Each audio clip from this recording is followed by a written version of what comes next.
excited to announce our keynote speaker. He's worked us into his busy schedule in Vienna, China, Wisconsin, and now Guelph. And so David Vail is originally from Edmonton. Yay. Thank you, thank you. And a graduate of the Western Veterinary College at the University of Saskatchewan. Woohoo! Vic did his postgraduate training at the University of Wisconsin at Madison. Badgers. Go Badgers. Badgers. And board certified. He's now the professor in the Suran Comparative Oncology position, chair at the University of Wisconsin at Madison. He's also a member of the Carbone Comprehensive Cancer Center at the University of Wisconsin as well. When Dave first went there, he was working with with Greg. And so Greg McEwen, who is a pioneer in the world of veterinary clinical trials. Dave's done a great job at taking that and gone much further with that. And we're going to hear today about some of the clinical trials, but as you can look through his bio there, he's got numerous publications. He's been awarded research awards such as the Mark Morris and the Pfizer Research Award. He also has been on many advisory committees. He's also done a great job at the leadership for the veterinary group. He's been past president of the Veterinary Cancer Society, the Genomics. And yet he's so young looking. And yet he's so young looking. Thank you. Appreciate that. So David today, though, is also going to talk to us about clinical trials, cancer immunotherapy trials. And I'd also point out, though, he's also the co-editor for the textbook Clinical Small Animal Clinical Oncology, which will be coming out in October.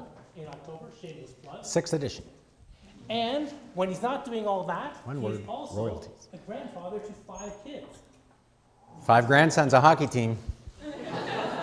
So without further ado, let me introduce you to Grandpa Vail with your talk. Thank you. Appreciate that ever so much. Thank you. Well, I really appreciate the opportunity to come and speak in sunny Guelph. It's always a great opportunity to come back to Canada for a couple days, wash the Trump off, and then head back down there. Sorry. Hopefully there's no ICE agents in the crowd. So yeah, we're going to talk about kind of a one medicine approach to cancer immunology, and obviously cancer immunotherapy is a huge topic, and I'm only going to be speaking on a few portions of it, but I'm going to kind of discuss the overriding problem, what the potential opportunities are for a comparative approach, what the obstacles are for a comparative approach. Just a couple of slides on that because this group is very well versed in that. And then kind of lead you through some of the trials that we're currently running with a one medicine approach with our cancer center with new immunotherapeutics and diagnostics that will help predict response to immunotherapeutics as well. So if this works, which it may, I actually pulled this out of the Ottawa Business Journal. This is my Canadian content other than me for this particular talk. We all know how important immunotherapy is becoming, and over the last few years, immunotherapeutics have been voted the advancement of the year at Apsco in the last 3 years. So big, huge topic, a lot of potential in this area. So the problem, kind of the overlying problem, and it's been talked about at several points through the talks throughout the day, is that for the vast majority of cancer patients throughout history, a diagnosis of metastatic disease is essentially a uniformly fatal condition. And that's where we really need the help. Dealing with primary tumors, we can apply surgical techniques, we can apply radiotherapy techniques. It's the systemic disease that ultimately gets people with cancer. But in the last few years, we've recognized a minority, a subset of individuals where immunotherapy is creating spectacular and durable responses. And really, the problem ahead of us is trying to change that minority into the majority of patients. So could the comparative approach accelerate this process of moving a minority population that's responsive durably to the majority? And again, I'm not going to spend much time on this. You've probably all seen this particular publication where many of the potential opportunities by including companion species with cancer in our cancer development, drug development, but I've highlighted the ones that are particularly important from a standpoint of immunotherapy. Certainly intratumoral and inter-individual heterogeneity cannot be recapitulated in most models for the most part. We really need a larger species that's developing naturally occurring spontaneous tumors. Certainly the complex interaction between tumor and tumor and the immune system and the tumor microenvironment so important to what we're seeing and what we still are really quite vague about, and where we need a lot of improvement in our understanding of the biology that's involved. Certainly a syngeneic microenvironment as well. I also threw up and added to this slide body size. It allows us to use the same types of radiation therapy machines, the same types of advanced imaging modalities, and I'll be speaking a little bit about molecularly targeted radionuclide therapy today as an immunotherapeutic. We really can't do that kind of work in mouse models just spatially, depending on the wavelength of the particular nuclide particle. So that's really important to us as well. So what are the obstacles to including companion species? When we all got together in DC in 2015 at the Institute of Medicine for these, it was a big get-together of physicians, veterinarians, journalists, lay people, basic scientists. How can we advance this one medicine approach? One of the aspects that came out of that meeting was that our toolbox is really limited, especially for immunotherapeutics. We don't have the right antibodies. We don't have antibodies that work well with flow. They might work well with immunohistochemistry. We've got a lot of work to do there.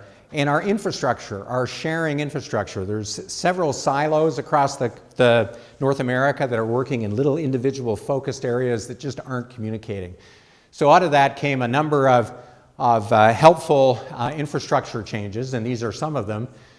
This cancer moonshot, big thing in the United States, where it was recognized that we really need to do 10 years of work in 5 years or 20 years of work in 10 years, just as the Americans set out to get to the moon in a short period of time. And out of that came some tremendous funding opportunities to the U01 infrastructure, which funds multi-center data sharing, very large grant opportunities for research that include companion species. One in particular is strictly based on canine immunotherapy, and there's a central agency set at the University of Pennsylvania and several other major academic centers that are involved in projects within that infrastructure.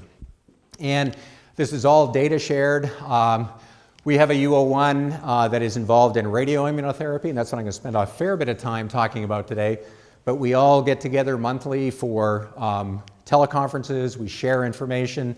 As somebody discovers a new monoclonal that works good for the dog in this scenario, that's all set out for us so that we can really, short of intellectual property, get access to that new information. Certainly there are other consortia around, the CORC, the Comparative Oncology Research Consortium, which involves 5 centers.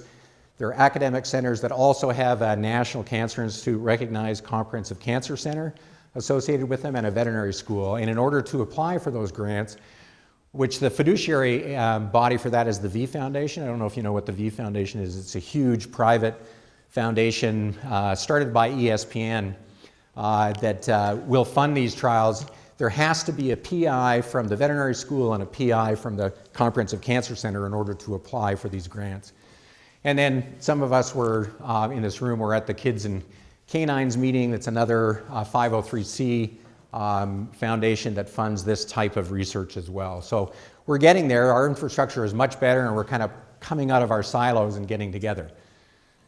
So a lot of what I'm going to talk about is this whole concept of immunosurveillance, and that's what we're really trying to maintain and re-energize in ourselves and our patients.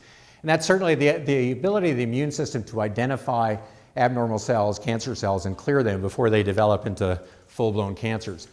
And the advantages are pretty intuitive, that you can target cells anywhere in the body, and importantly, you can create memory such that you can deal with metastases or recurrence at a later date. So most of you are familiar with Robert Schreiber's lab, and many others came out with this concept of the dynamic equilibrium between cancer and the immune system. And initially, this is what, of course, we want elimination. So the immune system is out surveilling, sees a cancer cell and kills it. But eventually, through processes like immune editing and several others, we reach an equilibrium where the cancer is kind of in a precancerous form living amongst us but being kept in check. But eventually, in some cases, we get escape ultimately, and the cancer takes off, the immune system is suppressed, and we develop full-blown cancer. And there's points of translational opportunity all along here where we could intervene. I'm going to spend most of the time today talking about immunotherapy, but I'll spend a little bit of time at the end, if there's time, talking about some of the new preventative vaccine technologies that are coming down the pipeline.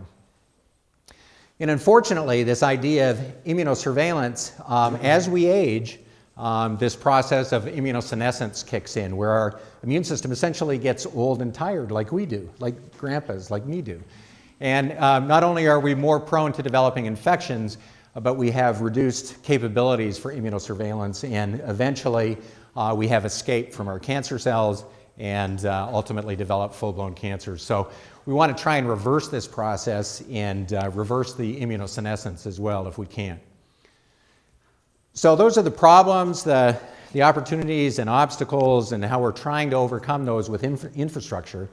I'm going to kind of tease out some things that we have done over the years at University of Wisconsin, which, by the way, University of Wisconsin serves as the farm team for your Canadian Women's Olympic team. I don't know if you've noticed that 5 of your players are for our Badgers. We just won the national championship. The captain of the team is going to be a veterinary student starting next year, so that's awesome for us. Our Friday night student-faculty games are going to become quite interesting. And as Paul mentioned, where did Paul go? Look for the Coke bottle. I came to University of Wisconsin because of Greg McEwen, who really was the grandfather of canine immunotherapy trials, comparative immunotherapy trials. Many of you are familiar with muramyl tripeptide trials for canine osteosarcoma that moved into children. And he was really instrumental. He was the one that told us, it started telling us as clinicians that we should really be getting behind clinical trials. And this is my campus, University of Wisconsin, one of the prettiest campuses, I think, in North America. It's on an isthmus between two huge lakes. It's kind of a party school for the undergraduates, but the rest of us get a lot of work done, I think. Pretty sure. Okay, so as far as our investigations, in a more global sense, what constitutes a clinical response to immunotherapy? And that's always been a problem. And when you look at some of the new drugs that are coming down the pipeline, the checkpoint inhibitors, they're very expensive. They're not devoid of side effects. But because of that, we'd like to be able to know whether a person is responding quicker, sooner rather than later. Again, because of cost, and we want them to be on an effective drug. Well, one of the problems, and some of you are familiar with the work that Wilczek published, he's also the doc at Sloan Kettering that was involved with the canine melanoma vaccine development with Phil Bergman. But in human trials, looking at checkpoint inhibitors and anti-cancer vaccines for melanoma, they realized that the way people respond to immunotherapy is different than the way we respond to cytotoxic chemotherapy. So in the upper left panel, that's kind of the standard way that people respond to cytotoxics. You give a series of drugs and the tumor shrinks down, so the y-axis is the size of the tumor and the x-axis is the period of time. And so you give drug and the tumor shrinks. That's kind of the standard cytotoxic approach.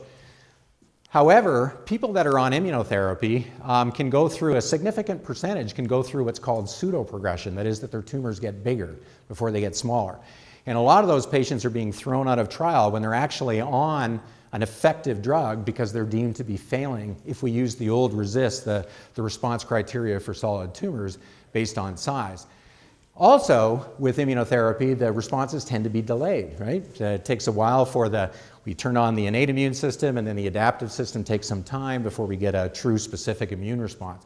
So it's much more delayed than what we are typically see with our cytotoxics. And then the other thing is that with immunotherapy, you can develop new lesions before you start to see response, and those patients would also fail based on the old RECIST criteria.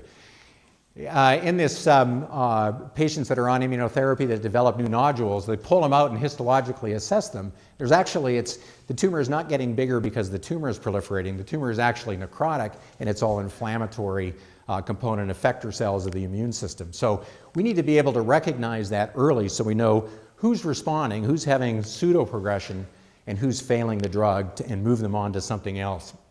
And if you look at, I think I've made the point, so I won't go into that.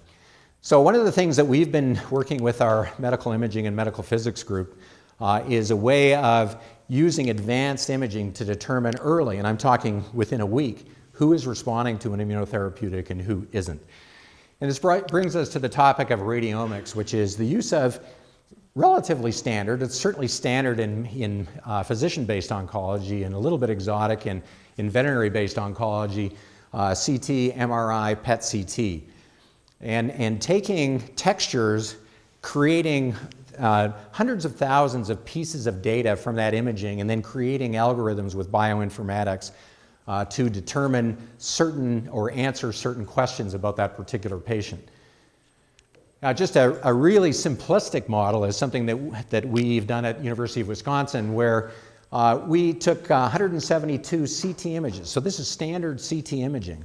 Created an algorithm based on these textures that we can pull out of the images, and we can actually predict who's going to survive and who's going to be a long-term survivor and who's going to be an early failure. But we can also predict what the histology is. Apologies to Jeff, but we can get rid of the pathologist into the equation. We can tell who has a squame and who has an adenocarcinoma based on radiomics. It's very advanced. If you add functional imaging to that, like PET-CT, on the human side, they now have algorithms where they can scan a person with lung cancer and determine, based on their texture, their standard scanning, whether they're EGFR positive, whether they will respond to a particular small molecule inhibitor without any pathology, without any immunohistochemistry. So if we could do this, it's certainly non-invasive, right? We don't have to go after biopsies, and we can personalize medicine based on an image. Wouldn't that be fascinating, or wouldn't that be spectacular, right? So Robert Uri, who's a medical physicist at University of Wisconsin, we've worked together for years on other projects, wanted to come up with this immune response radiomics. So let's apply the field of radiomics to immunotherapy and see if we can pick up some textures, some techniques that could tell us who very early is responding and who isn't. And the problem is that we're trying to discriminate between inflammation, which will increase glucose utilization. So the standard cancer radionuclide that's used in PET-CT is FDG, a glucose nucleide. Using a second radionuclide, FLT, which is a radioactive thymidine, is only picked up by proliferating tissues. So if you have a lot of inflammation and a lot of proliferation, you should see actually both FDG and FLT go up. If you're actually killing the tumor but increasing the inflammation, only your FDG should go up, right? So we use a ratio to try and be able to discriminate between pseudo-progression and actual progression. That's essentially the idea behind it. So our first patient, our index species case, was Fletcher. Fletcher had actually been involved in 2 clinical trials prior to this one. You can tell that he's amputated. And he developed a stump recurrence. So he was treated in the 555 Morris NCI trial, looking at rapalogs for amputation, carboplatin, and rapalog versus control. And he went about 16 months and recurred. He had a stump recurrence, which is very uncommon in veterinary oncology. But he developed a stump recurrence, so we said, well, let's see what we can do. We know we're going to go after this surgically, so we'll get access to all these tissues afterwards. So we took him to our PET-CT, PET-MR units, and we created an FDG-FLT ratio with tremendous numbers of textures, literally millions of data points based on, we have all the textures from CT, we have all the textures from MR, and we did MR FLT and CT FDG. So we have the FLT and we have the FDG textures as well. And we create essentially histograms that we can go back and correlate with the tumor once it comes off to validate our imaging. And what you essentially do, this is Fletcher in the scanner scanning back through his stump recurrence. On the left is the FDG scan, changes over time. That's before treatment and a week after treatment. In the middle is the FLT, so that's the thymidine. Those are proliferative tissues. And I don't know if you can see this, but the left panel, which is FDG, over time, as you go through the tumor, it's becoming hotter with respect to FDG. So there's something that's very metabolic there. But in general, in the middle panel, which is FLT, it's becoming bluer, which is colder. And that means that there's less proliferation overall. And then you create an FDG-FLT ratio. And you essentially come up with a heat map based on all these textures, just like looking at a genome heat map or an epigenomic heat map. And based on this, we come up with an algorithm to tell us, is this inflammation or is it pseudoprogression? Is it proliferation of tumors?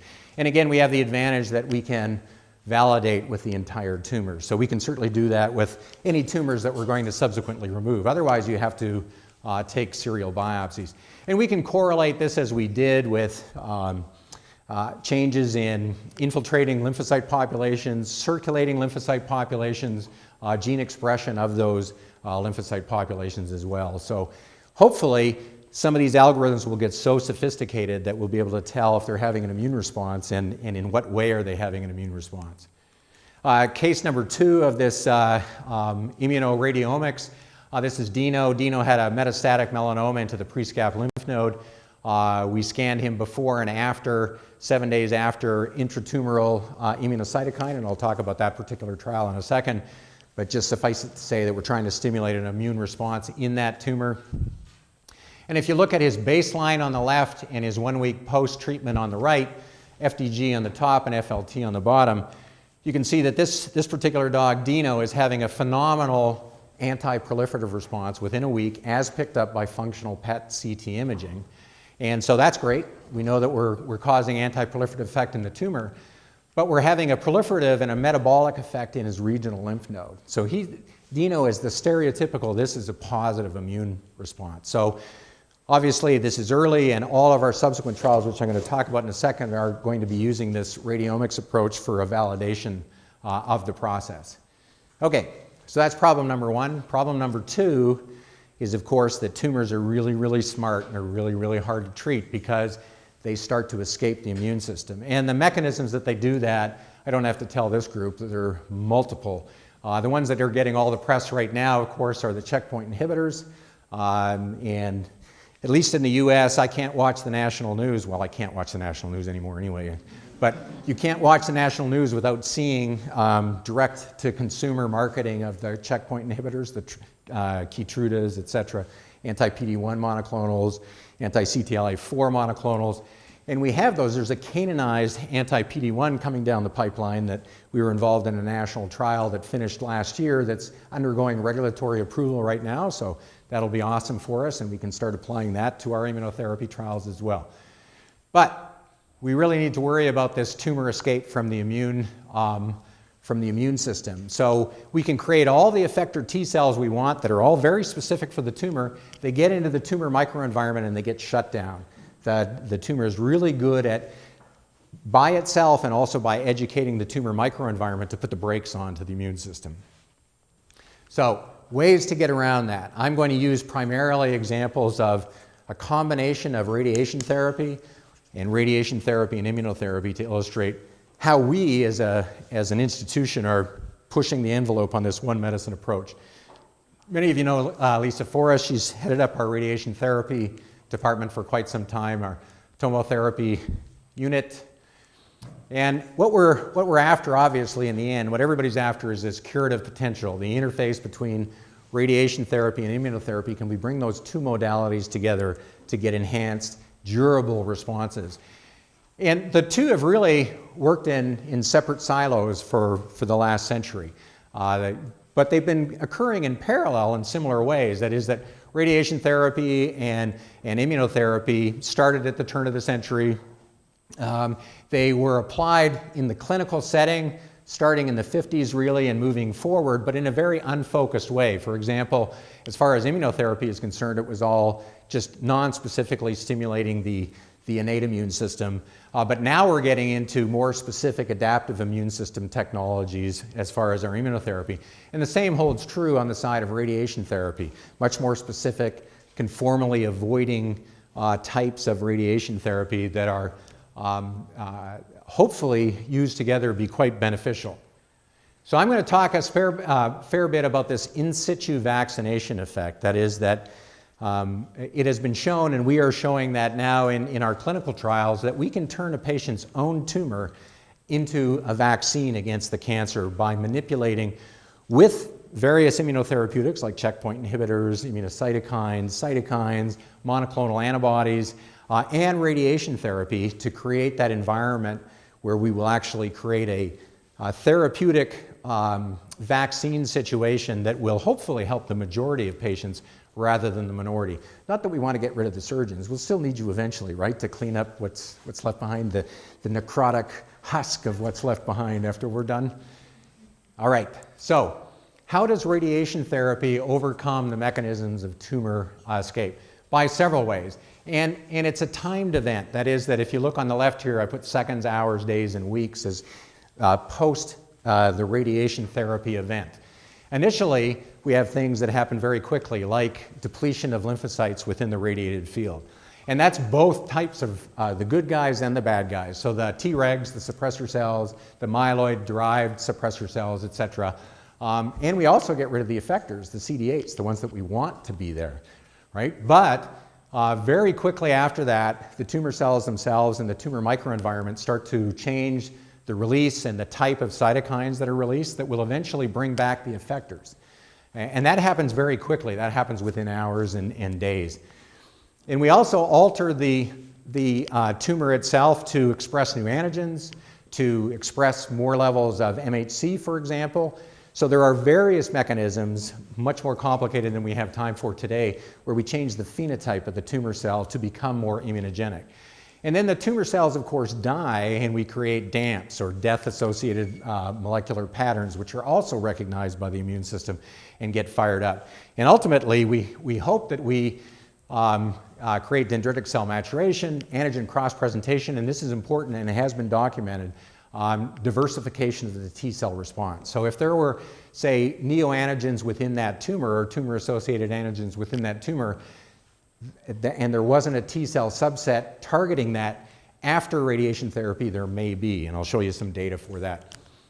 But we really don't know much about this process. There's how much radiation do we give? What type of fractionation protocol do we give? If we're going to be combining it with immunotherapy, when do we give the immunotherapy? When do we give the radiation therapy? Those are all questions that are, for the most part, unanswered, where we, as veterinarians, can include our companion species in these clinical trials to help answer some of those questions. So at the end of the day, you've got the unirradiated half of the tumor here and the radiated half, and there's tremendous differences that are well characterized. Depletion of the T regulatory cells, upregulation of FAS, MHC, chemokines, all things that should result in a more robust immune response to the particular tumor. And so this idea of an in situ vaccine is really a personalized approach to treating a particular patient. How can you get more personalized than using the patient's own tumor to create a vaccine, right? I mean, that should be the ultimate way to go. So I'll show you some data first in mice, and then we'll roll into dogs, and we'll go from there. So this whole process of radiation helping the immune system came about by when it was recognized, this idea of the abscopal effect. And the abscopal effect, as shown in this particular dog, you have a dog with a primary tumor who unfortunately has metastatic disease.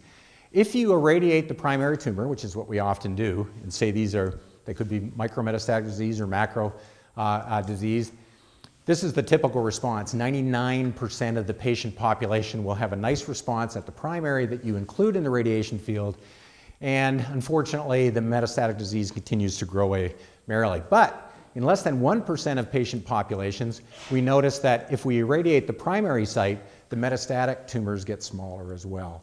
And that's called the abscopal effect. It's a very rare event, but it's well documented over the years. But you can see how rare, looking over almost a 50-year period, there are 46 publications on the abscopal effect. So how can we improve on that? How can we make this 1% of patients 100% of patients? That's through various techniques, one of which is just adding radiation therapy to the primary and then starting to manipulate what happens afterwards. But again, we need a lot of questions answered as far as dosing, when we apply, what's the sequence of applications of our immunotherapeutics and our radiation, and what doses. So if we look at some things that are associated with how we deliver radiation therapy, it's been shown that that if you used our standard hyperfractionated approaches to radiation, so a protocol that lasts 4 to 7 weeks where you give a small dose of radiation daily, allow the normal tissues, of course, to heal, and you keep doing that over a long period of time, that's lymphodepleting. That's been shown that especially with large volume tumors, as the lymphocytes circulate through the system and they get irradiated every day, we drop down in numbers of lymphocytes. If you give one dose or a hypofractionated protocol, maybe one dose a week for 4 weeks instead, you don't see lymphodepletion. And lymphodepletion is definitely, and this is just one example, but definitely been associated with poorer outcomes. So this would imply to us that using hypofractionated approaches for immunotherapeutic synergy might be more appropriate. Another example of applying different dosages, and so that was kind of a frequency, a little brief glimpse of frequency, would be dose.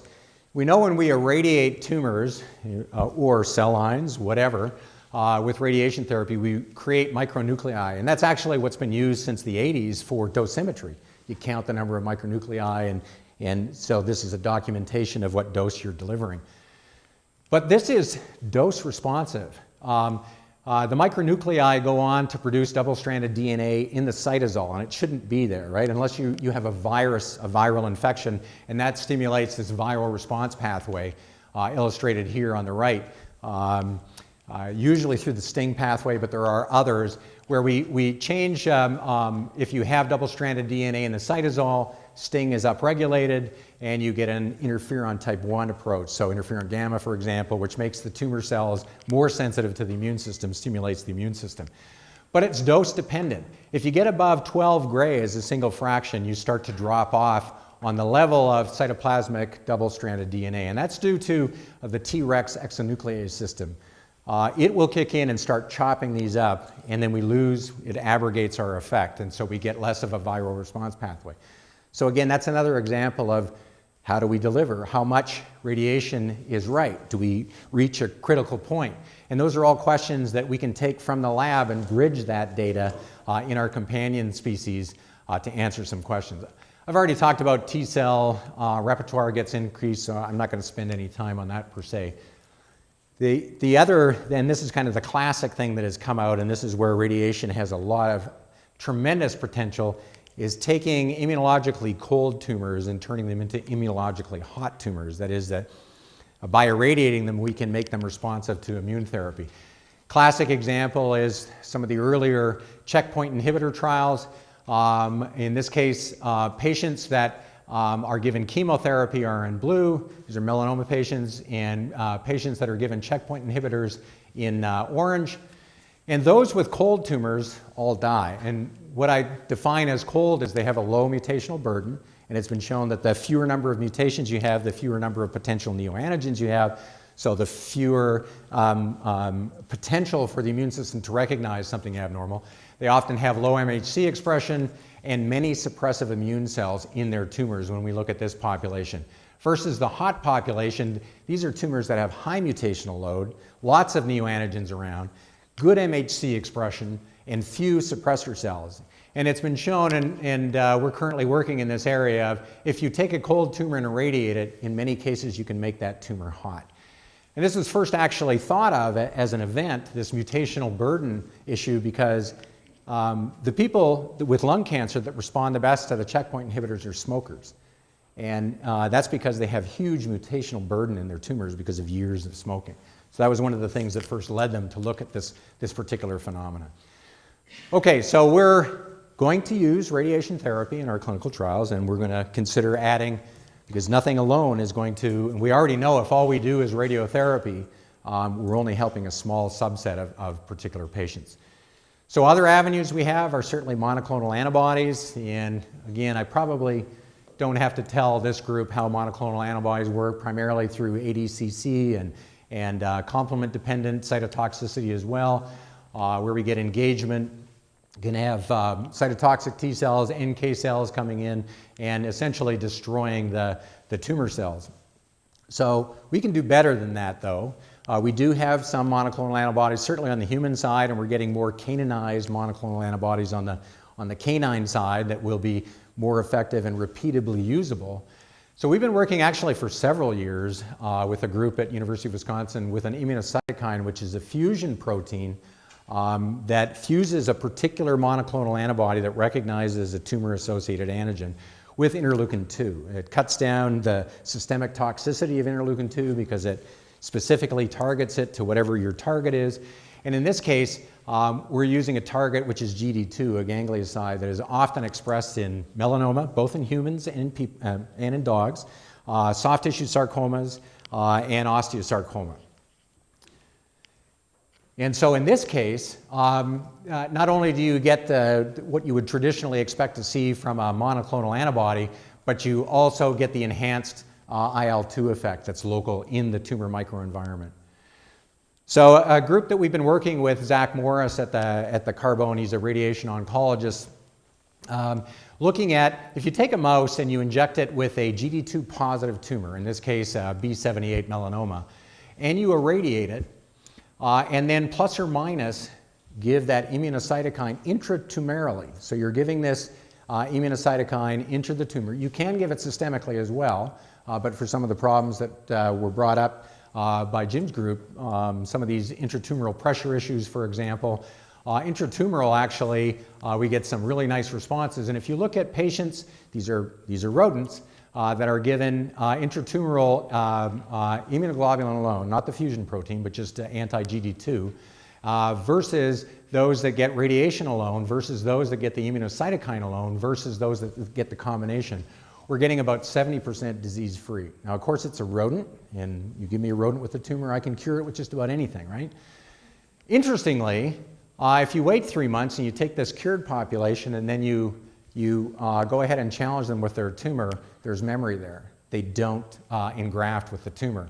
Whereas if you compare it to mice that you just excise the tumor surgically, and then you challenge them 3 months later, they, of course, all engraft. So we have an immune response to the tumor, and we have memory created. So that's great. And so, again, kind of summing that aspect up of using the immunocytokine, which has several positive immunotherapeutic benefits, ADCC, calling in NK cells and effector T cells, get some antigen cross-presentation, and engagement with the IL-2 and activation of those effector cells that you've called in, and then all the effects that we've talked about with radiation therapy, just briefly, of course, but changing MHC expression, the way antigens are presented, upregulating FAS, depleting T regulatory cells, etc. So in combination, those are all potential areas why we're seeing such good responses. So let's bridge that. We've got the rodent work, let's bridge it to our canine work. We applied for a Veterans Administration grant because veterans who serve in the Middle East have a higher melanoma rate than the general population in the United States, primarily because of sunlight exposure. And we were working with Paul Sondel, who's a pediatric oncologist, immunologist at UW, and Mark Albertini, who runs the physician-based melanoma clinic there. And we applied for funding to start looking at this process in our dog population. The first thing, of course, we had to document for our grant was that indeed the GD2 is expressed in the tissues that were in the tumor types that we're going to look at. You can see melanoma, this particular osteo is quite weak, but soft tissue sarcomas, a lot of GD2 to target. And so this is what we're doing, although the mix is being switched. So we're using different fractionation protocols, different dosages. And so we start with, of course, our biopsies and these are all biospecimen heavy trials. Go ahead and deliver coarse fraction or hypofractionated radiation therapy. Once we have the anti-PD-1, we have an arm that will be added to this mix. And then about a week later, they get their intratumoral immunocytokine. And this is based on, the timing is based on rodent work, but we will be altering that in various arms of the trial. And then follow them with biospecimen-rich follow-up at that point. So this is, again, and all these dogs are undergoing the radiomic analysis as well, so that we can hopefully distinguish who's responding early rather than late. So that's one example. How can we better apply these technologies? The interesting thing is that, yeah, those dogs have a primary tumor, and Michelle's going to argue to me, just cut the primary tumor out, right? don't need to worry about all that other stuff unless it's greater than 2 centimeters or whatever the prognostic factor that you're using. But that's not the scenario that we worry about. That's not our primary, if you remember the very first slide or second slide, our primary problem is people and dogs with metastatic disease. So what if they have a second tumor? How does this kind of affect the system? So Zach's group has actually done a lot of rodent work with this, which is really quite interesting. You take a mouse and you give it the B78, GD2 positive melanoma. And then you inject on the opposite flank either more B78 to get 2 tumors or a different tumor type, pancreatic. And the pancreatic that you use can be GD2 positive. So you've got the same target, but a different tumor, okay? Then you block them and you irradiate the primary site. You give the intratumoral immunocytokine just to the primary, and then you follow them. And interestingly enough, yeah, we saw what we saw in the earlier study. If they have the B78 primary alone, we get cures. If you have the B78 primary and an irrelevant tumor, the pancreatic, even though it has the target on it, you still get the effect of the primary tumor. But if you give them the same tumor in another site, i.e. a metastatic lesion, you lose your effect. Okay, so you don't see anything abscopal. And it's the same if you use the different tumor. If you use a GD2 positive pancreatic and you give them on the opposite flank, either pancreatic or the GD2 positive melanoma, if they have the pancreatic on the other flank, they still die of their tumor. So what's going on there? And this has been called concomitant immune tolerance. That is, that there's something about that metastatic lesion that's causing your in situ tumor effect in your primary to fail as well as in your metastatic disease. There are a couple of theories behind that, and some have been backed up with data in that the metastatic lesion is repopulating the primary with the T regulatory cells that you've depleted and some of the other immunosuppressive cells that you've depleted. Or the effector cells that you create are circulating and being re-educated in the distant sites, and the brakes being put on by the cancer cell and the tumor microenvironment in the distant sites. And if you look at that, we have data to suggest that that indeed is what's going on. If you look at the ratio of CD8 positive FOXP3 positive cells, so the FOXP3 are our Tregs, our immunomodulatory cells, and the CD8s are the effector cells, the good guys. If you have a single tumor and you irradiate it, you get a nice increase in the ratio of CD8 to Treg. But if you have that secondary tumor of the same histology, you get an initial spike, but then it's damped within days. So, what if we irradiate the second site? Again, if we irradiate the second site, we reestablish our in situ tumor vaccine, and we get responses throughout the body, including the metastatic. And all you need is a low dose. In this case, 2 gray. So 2 gray is not enough to kill that metastatic tumor. It's just not, unless it was a lymphoma, but it's not. This is a melanoma or a pancreatic tumor. So if you give 2 gray radiation therapy to the metastatic lesion, we'll call it the metastatic lesion at this point, and then give the intratumoral immunocytokine to the primary, you can reestablish the effect that you had and cure those particular mice. And there's no difference between 2 gray and giving a therapeutic 12 gray to the metastatic disease. So we're reestablishing that in situ vaccine effect in both the primary tumor and the secondary tumor. Just controls without radiation. But the problem here, of course, is you have a patient comes in that has widespread metastatic disease. You can't really irradiate. Well, you could. You could irradiate the whole body, but one, this effect is lost. And 2, you have adverse events associated with irradiating the whole body. So how could we irradiate all the metastatic lesions? Well, the way that we're looking at right now is using molecularly targeted radionuclide therapy. And this is something that's been going on for the last decade for various tumor types. If you look at, for example, we do it in our cats with thyroid tumors. We use iodine-131. That's technically molecularly targeted radionuclide therapy. Certainly for neuroblastoma and in kids, iodine-131 with a target that targets neuroblastoma, radium-223 for prostate, and the Zevalin, which is everybody's pretty familiar with rituximab, so that's a radionuclide-associated rituximab that targets CD20 lymphoma. Those are all examples of molecularly targeted radionucleotide therapy. And many of these are actually theranostics. That is that we can, once we give them their radionuclide, we can image them, determine where their tumor is, create dosimetry from that image, and then give them more of the agent or a more active agent based on that dosimetry.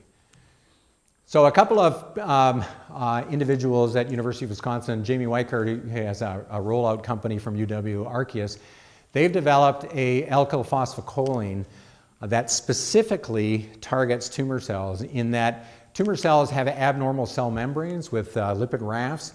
It's been shown in over 50 different tumor types, so it's agnostic of tumor histology, that tumors want to build their cell membranes with this particular compound incorporated in it. And we can link this compound with just about any radionuclide that you want. And so for our trials, we're using yttrium, but lutetium could be used. You could even use alpha emitters. But in our particular trials, we use yttrium-86 because it's a positron emitter. We'll give our patients yttrium-86, do a PET CT scan, have the med physics people come in and do dosimetry, and based on the uptake in all the tumors, then give them yttrium-90, which is the beta emitter for actual therapeutics. So again, we've looked at many, many histologies: bladder cancer, in the dog osteosarcoma, breast cancer, prostate cancer. We have not found a tumor type that preferentially incorporates the alkyl phosphocholine into it in a rate that will allow us to deliver radiation to the tumors and spare bone marrow. So first, the rodent work. So we take our poor little mouse with 2 tumors. We irradiate one with high-dose therapy, then we give them an injection of the molecularly targeted radiation therapy, and we inject their primary with either our immunocytokine or a checkpoint inhibitor or what have you. And again, the same phenomena occurs. We're delivering about a 2-gray dose to the contralateral tumor and a 12-gray dose to our primary tumor, and we start to cure a significant proportion of those particular mice. Now, the problem with using mice, as you can see spatially here, to be able to tease out tumor microenvironment issues from a radiation standpoint and bone marrow issues, depending on the wavelength of your emitter, you really need a larger species. So we've been funded, well, let me just show you. When you combine those, you essentially get a 100% cure in our rodents. Again, they're rodents. And this is a combination, though, of including the checkpoint inhibitors with the in situ vaccine and the molecularly targeted radiation therapy. Until we have the checkpoint inhibitor available later this year, we're working in this particular area here, where we're hoping to cure around 60% of our patients. And this is the reason they die, is we change it from a metastatic disease to death of the primary as well. That's a completely different issue. I already mentioned that, yeah, well, why don't you just irradiate the whole body with 2-gray? Well, we lose that effect when we do that. For some reasons that we understand, but for many reasons that we don't understand. If we can molecularly target the 2-gray specifically to the tumor tissue, that's where we tend to get the really good effect. So this is our index case, Rex. He was the first case to enter this particular trial with the yttrium. And so what goes on is yttrium-86. We take him over to our PET CT, PET MR facility. We give him a dose of yttrium-86, and then we image him over time. The med physics people come in and they say, okay, this is how many millicurie you need to give of yttrium-90 to be therapeutic to deliver 2-gray to all the metastatic sites. So this is Rex. This is 2 hours after injection of his yttrium-86. This is 24 hours and this is 48 hours. So immediately after you give the drug, it's given intravenously, you can see that all of the yttrium-86 linked to that NM600, which is the compound that gets integrated into the cell membranes, is in the peripheral blood, in the heart, brachial artery, etc. Rex, unfortunately, he had metastatic osteosarcoma to multiple sites subcutaneously and multiple pulmonary nodules. Within 24 hours, however, the drug is leaving the vascular space and being incorporated in all of his metastatic disease. These are all lesions. This is a hind limb lesion, a forelimb lesion, so these are slices at various parts in Rex, and these are his tumors. So this is proof of concept that this particular drug is being incorporated preferentially in Rex's tumors. And when you measure it, the cutoff for being therapeutic is you want to be able to deliver doses that will be low enough that it won't affect your bone marrow, but high enough to do those actions at least to 2 gray. And in Rex, we were getting up to 3 or 4 gray in all of his metastatic lesions and still sparing his bone marrow. And he didn't have any changes in his CBC over time after treatment. And toxicity, this particular drug, the NM600, is cleared through the biliary system.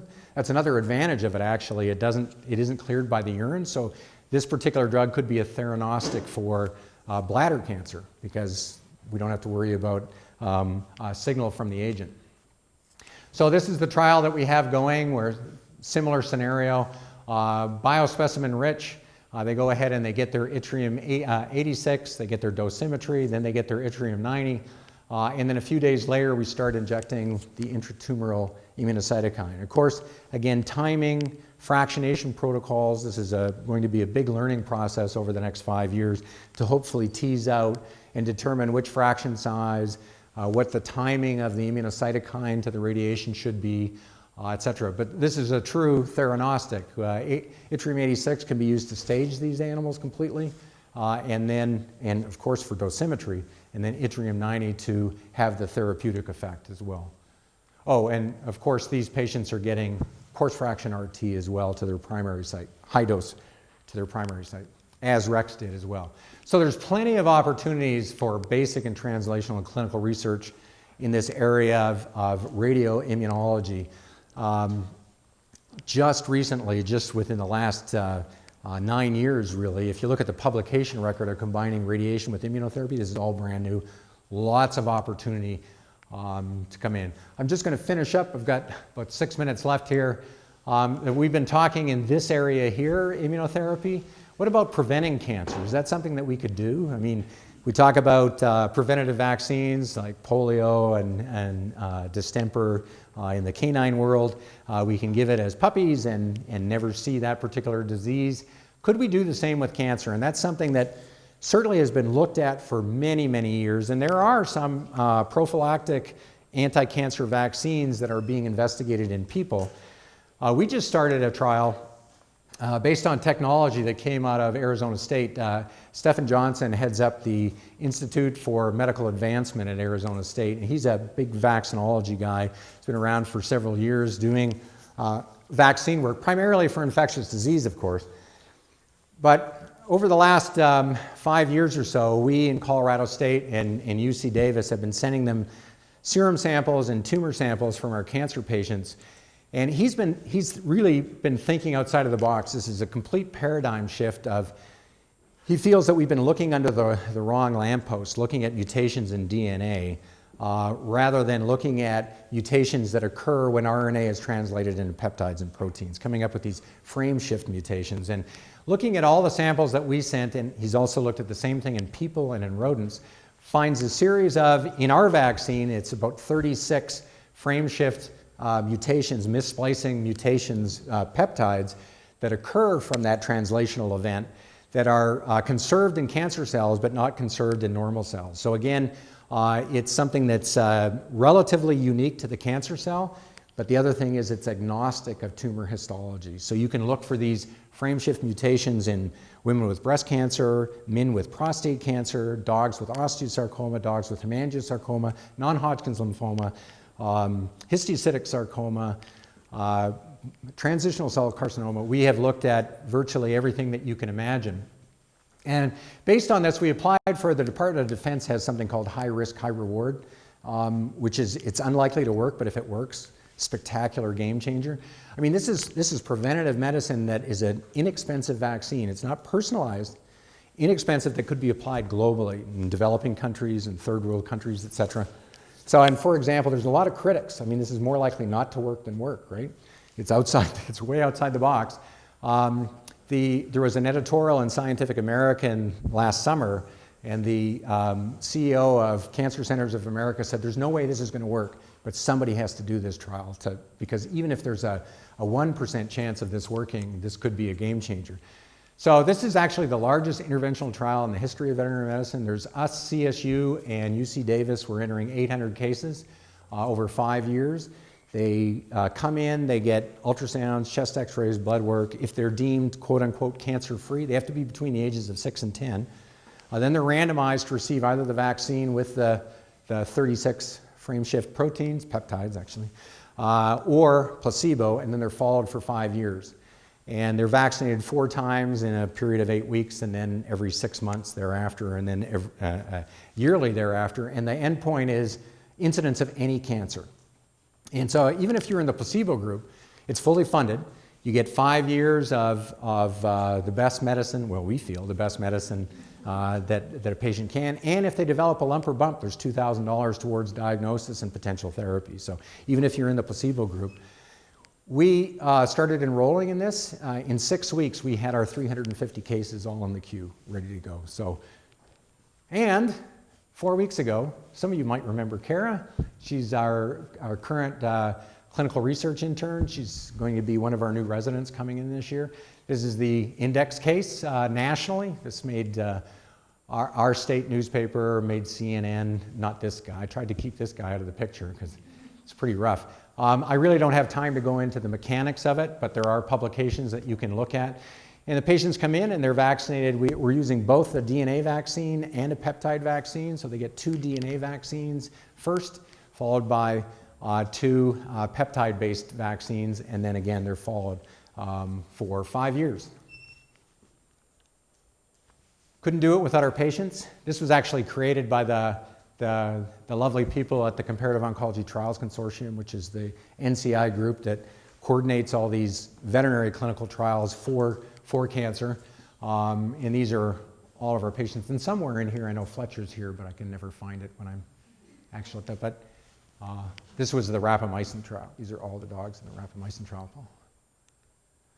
And this is not my group. I'm but a mere cog in part of this, but this is the veterinary group, our veterinary group at University of Wisconsin. But there's plenty of other players at the medical school involved in the trials that I mentioned. So, whirlwind tour of immunotherapy and the potential and the opportunity to include our companion species. And at the end of the day, we're veterinarians, so we want to get this information back into our clinics. If this vaccine, for example, technology works, it should readily be applied on the human side because the peptides are there, the immune system is very similar, so that would be the hope, but we could quickly certainly go into the veterinary side. We also are looking at using the same technology post-development of cancer. We have a hemangiosarcoma trial coming up using a subset of those particular frameshift proteins. So, I know a lot of information in an hour. I just wanted to present some of the things that we've done that will illustrate how we can include our companion species in these trials and hopefully accelerate the process. So I'll be happy to entertain any questions or comments. Thanks.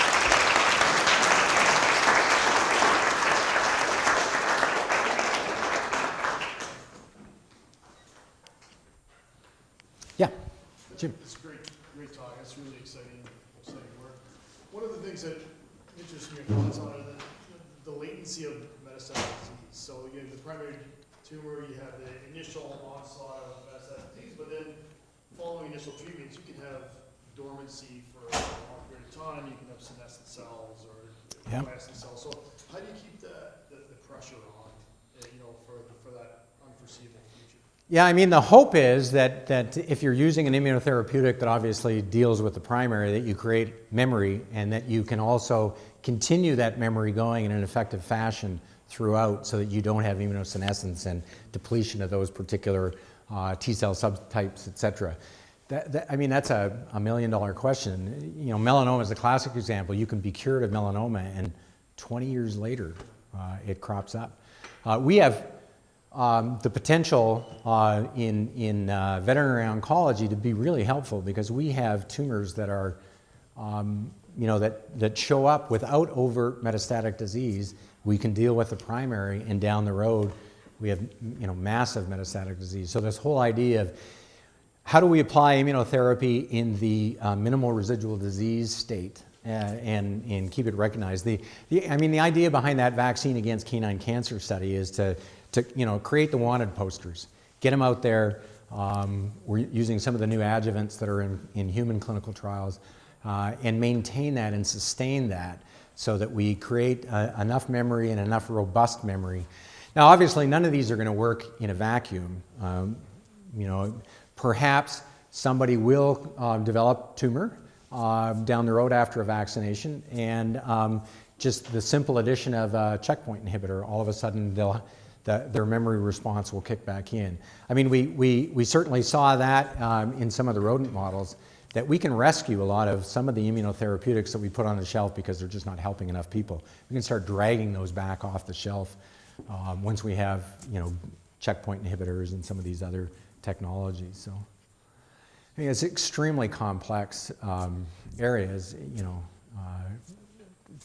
and we're just scratching the surface right now. But it's a pretty exciting time. But then I was saying that 30 years ago, right? I was in vet school when I was doing space. It's great. It's awesome. Yeah. Is there any consideration given to, in the VAX trial, bringing it into specific breeds like cancer? Yeah, so I didn't show it because I don't have time, but we actually do limit the breeding.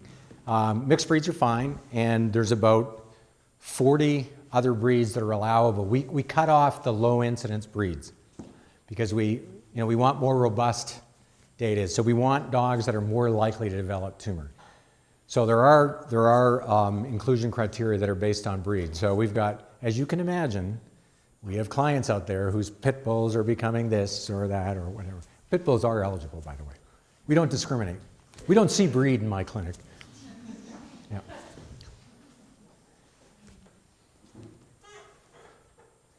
But just along those lines, if you look for those frame shift and missplicing peptides across breeds, it's agnostic of that as well. But, yes? Well, what sort of follow-up are you doing on the study? Well, we're trying to make it a real-world situation. So for the first year, they come in at 6 months, primarily to collect PBMCs and serum and plasma. So the other advantage or the other potential from this trial is, even if it fails, we are going to gain so much information on the canine immune system over a period of 5 years. Some of these things like the microvessel work, the extracellular, the EVs, collecting those over time and then looking, because there's really good markers of immunosenescence in those extracellular vesicles. But coming back around to your question, which I've had a transient ischemic event. That was my question, was what you're looking at for immune responses in these dogs. Yeah, so we're looking at a lot of immune parameters, but are we going out of our way? Are we imaging every dog every 6 months for 5 years? No, that would be, $7 million is a lot of money. We would have to triple that. So it's real world. If a lump or bump is discovered, they have to be seen twice a year, full physical exam. How are things going? We use RedCap. I know you guys are starting to use RedCap, which is awesome. It sends emails out to the referring vets and to the clients, and it's time for you to go in for a physical and everything. So we're being fairly strict about that. But yeah, it's as soon as something's found, and time to event really is irrelevant. It is incidence of cancer is the endpoint. Yes. I work in a human cancer center. Mm-hmm. And I'm curious of what is the readiness of the human clinical research world to talk about comparative oncology at a conference, let's say like Apsco just coming up next week, and talking about these type of trials and translating it into human trials. Yeah, it's increasing over time. It's very rare. 20 years ago when I started going to Apsco, and I would have the poster or give a presentation, there's always somebody at the back of the room, a physician puts up their hand and go, well, so tell me again, how did you cause cancer in these dogs? I go, no, it's spontaneous. It's, this is, but after you've given your entire talk about it being a spontaneous tumor and whatever. And especially in 2015 when we had that, I'm trying to remember the name of what it's called, but twice a year at the national academies, they pick a cancer topic, and they decided that it's so important that they should highlight the use, the inclusion, I hate to use the word use, the inclusion of companion species in clinical trials. Could it work? What are the opportunities? What are the obstacles? How do we get around them? And it was a phenomenal group of physicians and veterinarians, the press, lay people, animal rights activists. Oh, I should have told you we had one woman, you're only allowed to enter 2 dogs in a household to the vaccine trial.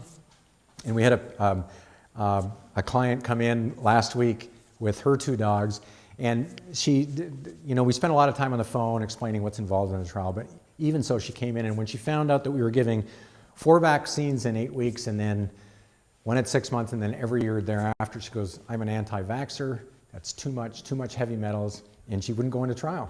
So we've subsequently renamed this to the canine autism trial, but we're trying not to. But yeah, it's becoming much more of a, I talked about this CORC, this Comparative Oncology Research Consortium, so that's us in the Carbone, which is her center, Duke in North Carolina State, UC Boulder and CSU, UC Davis and UC Davis's Cancer Center, Minnesota and the Masonic, which is the University of Minnesota's Human Cancer Center, Pennsylvania and the Abrams, which is their cancer center.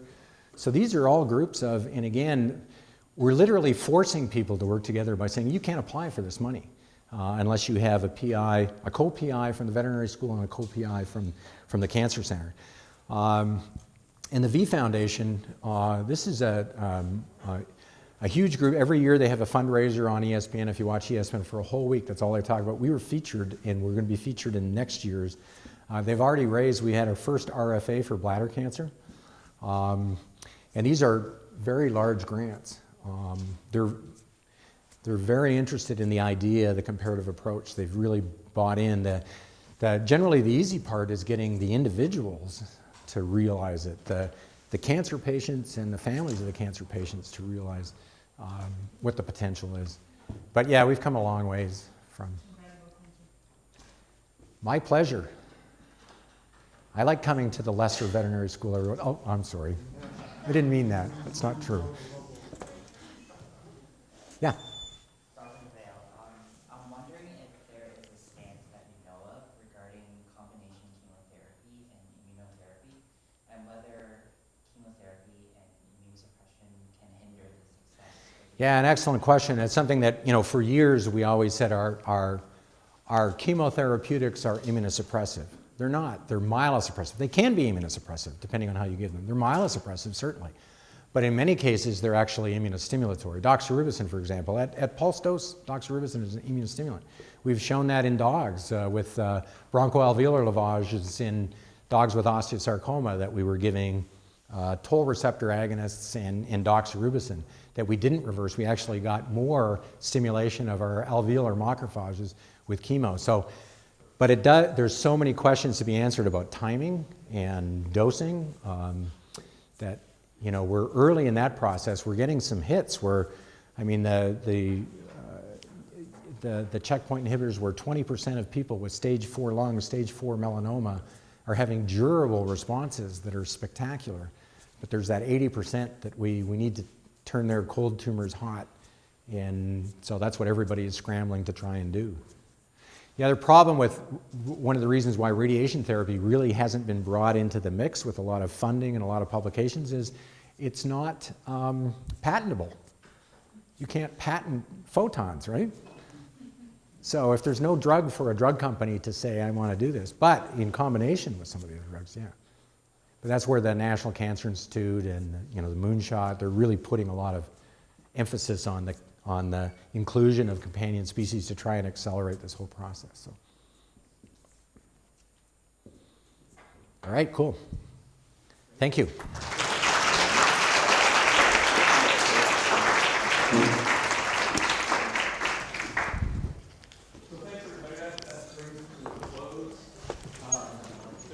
Good job. Thank you. Not too shabby. So we want to thank our keynote speaker, of course, Rayo, thanks for coming, the invited speakers, and our presenters, all the attendees. We have a special thanks to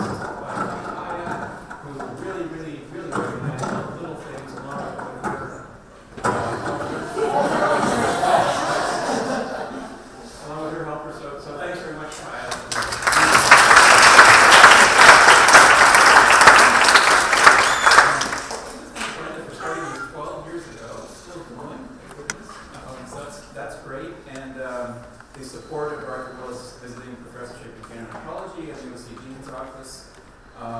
And we'll see you over there first.